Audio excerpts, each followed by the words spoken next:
Hello guys and welcome to the channel. ये नया channel है और इस चैनल पे मैं आज अपनी इस पहली वीडियो को शूट कर रहा हूँ और आप सबके सामने एक सबसे पहले यार आप सब लोग वेलकम इन क्लास 12। अब आपको सिर्फ और सिर्फ बोर्ड एग्जाम ही नहीं देनी है।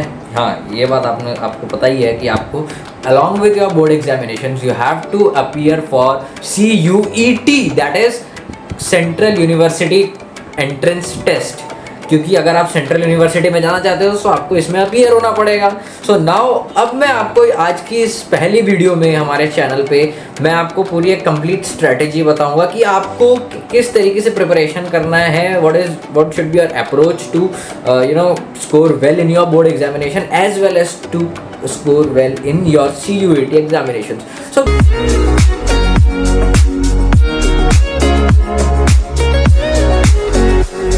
बात बड़ी सिंपल सी है। अगर आपको CUET एग्जामिनेशन को क्रैक करना है तो आपको अपने जो एग्जाम्स हैं और CUET की प्रिपरेशन है उसको साथ में करना है। दोनों के बीच में एक प्रॉपर बैलेंस बना के चलना है। अब ये पॉसिबल कैसे होगा, तो मैं जो सबसे पहले आपको बताऊंगा, आपको मेरी ये सबसे जो नंबर 1 जो मतलब एडवाइस रहेगी कि you should be good at your domain subjects. आपके जितने भी डोमेन सब्जेक्ट्स हैं उसमें आपकी एक बड़ी स्ट्रॉन्ग पकड़ होनी चाहिए, सो दैट आपको फिर जब आपके बोर्ड एग्जाम्स खत्म हो जाएंगे सो आपको जितना भी इन बिटवीन टाइम मिलेगा CUET एग्जाम से और बोर्ड एग्जामिनेशन के बाद वाला, सो उसमें आप अपना जनरल टेस्ट, एप्टीट्यूड और फिर लैंग्वेज और उसकी तरफ पे आप लॉजिकल रीजनिंग वगैरह की तरफ पे आप फिर ज़्यादा फोकस कर पाओगे, बिकॉज आपका डोमेन सब्जेक्ट्स पहले से ही रेडी क्लियर है। That is the reason. अब डोमेन सब्जेक्ट्स को क्लियर करने के लिए मैं इस चैनल पे आप लोगों के लिए अकाउंट्स, इकोनॉमिक्स और बिजनेस स्टडीज़ इन तीनों की वीडियोज़ रेगुलरली प्रॉपरली लेके आऊँगा। जी हाँ दोस्तों, मैं इस चैनल पे आपका पूरा सिलेबस कवर करूँगा। हम लोग बोर्ड की भी प्रिपरेशन करेंगे। हम लोग अलॉन्ग विथ मैं आपको चैप्टर वाइज कुछ ऐसे MCQs भी करवाऊँगा हर एक चैप्टर के बाद, सो दैट आप उन MCQs को सॉल्व करो, उन्हें समझो। एक तरीके से आपका जो मैं सोचने का जो लेवल है उसको मैं अपग्रेड कर दूँगा, उसको एक नेक्स्ट लेवल पे लेकर जाने की कोशिश करूँगा।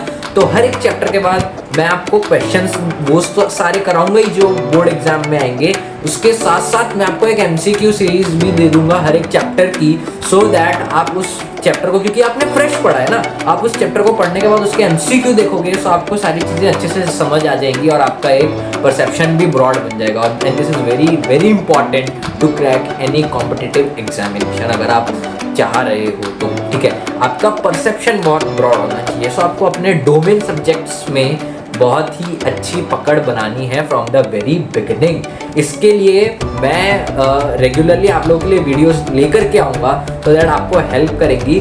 और मैं कई सारी चीज़ें उसमें जनरल भी एक तरीके से इंट्रोडक्शन, हम अपनी वीडियोस को शुरू कैसे करेंगे, हम अपनी वीडियोस को शुरू करेंगे इंट्रोडक्शन से। प्रॉपर हर एक चैप्टर का सिग्निफिकेंस उसके क्या है, मतलब प्रॉपर एक तरीके से शुरू करूँगा। और कुछ जनरल बातें भी आपको सीखनी पड़ेगी, क्योंकि सो दैट आप उस कॉम्पिटिटिव लेवल पे जाके आंसर्स कर सको, मतलब MCQ सॉल्व कर सको। सो हर एक चैप्टर के साथ हमें वो सीखना भी पड़ेगा, ठीक है। उसके बाद जो मेरा दूसरा पॉइंट है आज की वीडियो में, ज़्यादा पॉइंट नहीं है पर थोड़े लिमिटेड पॉइंट्स हैं जिनको अगर आप सही से फॉलो करते हो तो आपको ना ही अपने बोर्ड एग्जामिनेशन के बाद कोई कोर्स खरीदने की ज़रूरत पड़ेगी for preparing your CUET examination, ठीक है।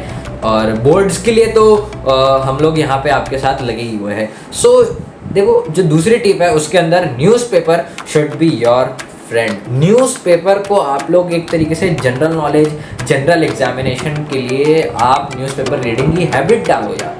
न्यूज़पेपर रीडिंग हैबिट डालने से आपकी लैंग्वेज, आपकी कॉम्प्रिहेंसिव, आपका रीडिंग स्किल्स, ठीक है, और फटाफट बढ़ेगा। क्योंकि कॉम्पिटिटिव एग्जाम्स में जनरली करना क्या होता है, और ये आप जब न्यूज़पेपर रीडिंग करोगे तो आपकी रीडिंग भी बढ़ेगा। सो जब आप इंग्लिश के एग्जाम में अपीयर करोगे बोर्ड के लिए भी, तो वो आपको हेल्प करेगा आपके रीडिंग कॉम्प्रिहेंशन को सॉल्व करने में एक तरीके से, क्योंकि आप फटाफट, आपकी रीडिंग प्रैक्टिस है तो आप किसी भी मतलब पैसेज को एकदम से स्किम भी कर सकते हो, थोड़ा सा पढ़ के एक बेसिक लेवल का आइडिया लगा के आप अच्छे से उसको सॉल्व कर सकते हो। सो न्यूज़पेपर आप ज़रूर पढ़ें। और न्यूज़पेपर आपको डायरेक्टली इनडायरेक्टली हेल्प करने वाला है बिजनेस स्टडीज़ और इकोनॉमिक्स इकोनॉमिक्स में।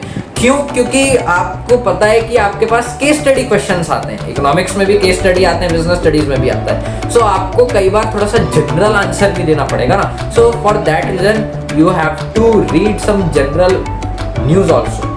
आपको बुक से भी थोड़ा सा, अगर आप अपने आंसर्स को एनहेंस करना चाहते हो, क्वालिटी आंसर्स को, अपने आंसर्स की क्वालिटी इंक्रीज करना चाहते हो, तो आप कई सारे फैक्ट्स न्यूज़पेपर के भी उसमें डाल सकते हो। अगर आप पढ़ोगे तो आप कई सारी चीज़ें उससे रिलेट कर सकते हो, क्योंकि आपका सिलेबस कहीं ना कहीं आप जब डे टू डे पढ़ोगे तब आप कई सारी चीज़ें उससे रिलेट कर पाओगे। So that is the reason ये आपकी बिजनेस स्टडीज़ इकोनॉमिक्स में भी हेल्प करेगा और इंग्लिश में तो करेगा ही करेगा। सो आप कुछ न्यूज़पेपर्स को प्रेफर कर सकते हो, जैसे टाइम्स ऑफ इंडिया हो गया, आप पढ़ सकते हो, ठीक है। आप मैं बता रहा हूँ आपको इकोनॉमिक्स अच्छी करने के लिए इकोनॉमिक टाइम्स जरूर पढ़े। इकोनॉमिक टाइम्स पढ़ने से जब अभी हमारे कुछ चैप्टर्स भी हैं, ठीक है, हमारे स्पेसिफिक चैप्टर्स हैं मैक्रो में, ठीक है, सो वो आप जब पढ़ोगे और कई सारी चीज़ें आप जब न्यूज़पेपर में उससे पढ़ोगे तो आप रिलेट कर पाओगे, आपकी नॉलेज बढ़ेगा और आपका जो थिंकिंग लेवल है वो भी ब्रॉड हो जाएगा। सो वो आप बोर्ड एग्जाम में उससे अपनी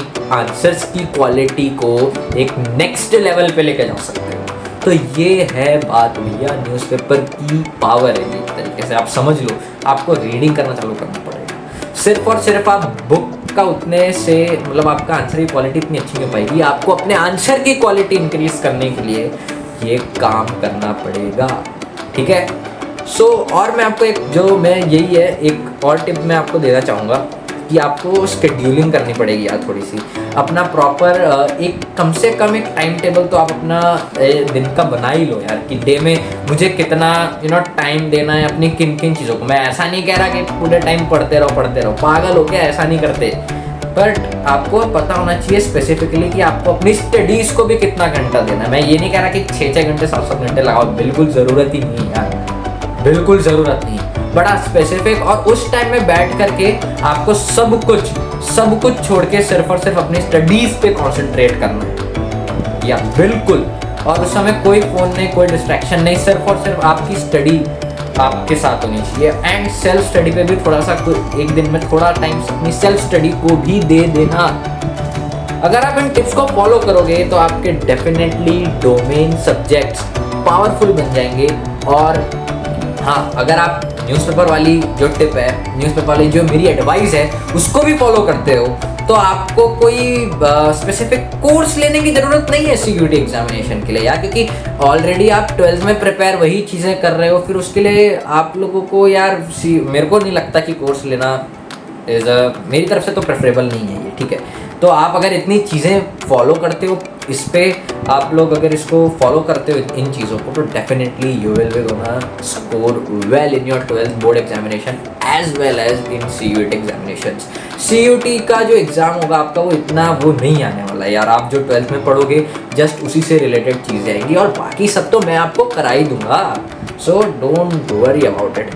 सो आज की इस इंट्रोडक्शन वीडियो में इतने रखते हैं। मैं जल्दी आप लोगों से एक नई वीडियो में मिलता हूँ जिसके अंदर हम लोग स्टार्ट कर रहे होंगे अपने डोमेन सब्जेक्ट्स यानी अकाउंट्स, इकोनॉमिक्स और बिजनेस स्टडीज़। उन वीडियोस से आपको बहुत हेल्प मिलेगी and I promise you to deliver a quality content. मैं आपको अपने एंड से क्वालिटी कंटेंट प्रोवाइड कराऊंगा। बस आपको ये है कि आपको वीडियोस को प्रॉपर्ली फॉलो करना है, इंस्ट्रक्शंस फॉलो करना है और रेगुलरली हम अपनी वीडियोस में कुछ ना कुछ आपको क्वेश्चंस भी होमवर्क में करने के लिए देंगे। सो उन क्वेश्चंस को आप करो, कमेंट में आंसर भी ज़रूर करो, मैं ज़रूर कमेंट आपका पढ़ूंगा। और आप मेरे से इंस्टाग्राम पे भी कनेक्ट हो सकते हो, वहाँ पे भी आप मेरे से डायरेक्ट आप मेरे को जो भी आपके क्वेरीज हैं रिलेटेड टू एनीथिंग आप वहाँ पे मेरे को पर्सनली डीएम भी कर सकते हो, ठीक है। और कई सारी चीज़ें और आप मेरे से जुड़ सकते हो। इस वीडियो के नीचे कमेंट ज़रूर करें कि आपको ये वीडियो कैसी पसंद आई। सो एक तरीके से मैंने आपको ये एक स्टडी प्लान बता दिया जो कि हम थ्रू आउट द ईयर मतलब हम लोग एक स्टडी प्लान आपको किस तरीके से शुरू करना है एटलीस्ट आपको ये पता होगा, ठीक है। सो इन चीज़ों को आप फॉलो करो। हम लोग जल्दी मिलते हैं नेक्स्ट वीडियो में और शुरू करते हैं अपनी क्लास 12 की studies. Thank you so much guys.